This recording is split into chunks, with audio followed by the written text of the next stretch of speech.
Le scénario est bâti sur deux axes solides, deux lignes de force à toute épreuve. A. La chasse à l'homme. Ventura, commissaire de police, poursuit Delon.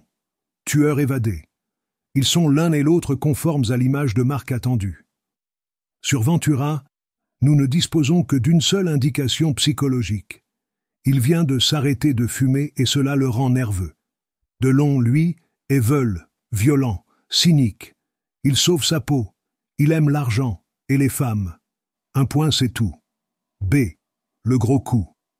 Gabin, en chef de clan sicilien, il est arrivé à Paris dès l'âge de 9 ans, ce qui explique son accent, monte l'affaire du siècle, le vol d'une cargaison de bijoux royaux transportés en avion de Rome à New York via Paris.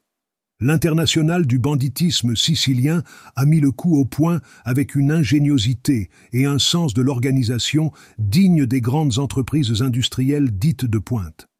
Mais chez les Siciliens, on ne badine pas avec l'honneur. Delon a eu le tort de séduire la belle-fille de Gabin. Ce qui déclenche le drame est l'explication finale. Plutôt que de critiquer ce film, il faudrait pouvoir l'analyser en profondeur. Parfait. D'une certaine manière, il paraît être le produit d'une étude de marché soigneusement menée, suivie d'une fabrication très soucieuse de faire correspondre le spectacle à l'attente du public. Le récit est tendu de bout en bout sur ces deux axes. Comment Ventura va-t-il s'emparer de Delon? Le coup monté par Gabin va-t-il réussir? 2 heures durant, le suspense est renouvelé avec un métier extrêmement sûr. Ventura et Gabin ne disent jamais ce qu'ils ont en tête. On laisse le public deviner détail après détail, scène après scène. Bien assis sur ses rails, le film découvre la succession de ses paysages. Paradoxalement, cette tension continue, ronronnante comme le moteur d'une puissante automobile, crée un sentiment de confort, renforcé encore par l'assurance des acteurs, le luxe des décors, la sensibilité même de la photographie d'Henri Descas, qui joue elle aussi son rôle de tranquillisant. On est à la fois tendu et détendu, comme dans un fauteuil de Boeing de première classe. Le danger est là, mais on se laisse aller à une douce torpeur. Le clan des Siciliens, c'est vraiment le chef-d'œuvre du cinéma confortable. Il s'agit purement et simplement de tuer 2 heures de notre vie. Claude Jean-Philippe. Télérama. Décembre 1969. Auguste Le Breton pour l'histoire. José Giovanni pour les dialogues. On a affaire à des spécialistes. Henri Verneuil pour la réalisation, c'est du solide, du sérieux, du cousu humain. Jean Gabin, Lino Ventura, Alain Delon. Une sacrée affiche.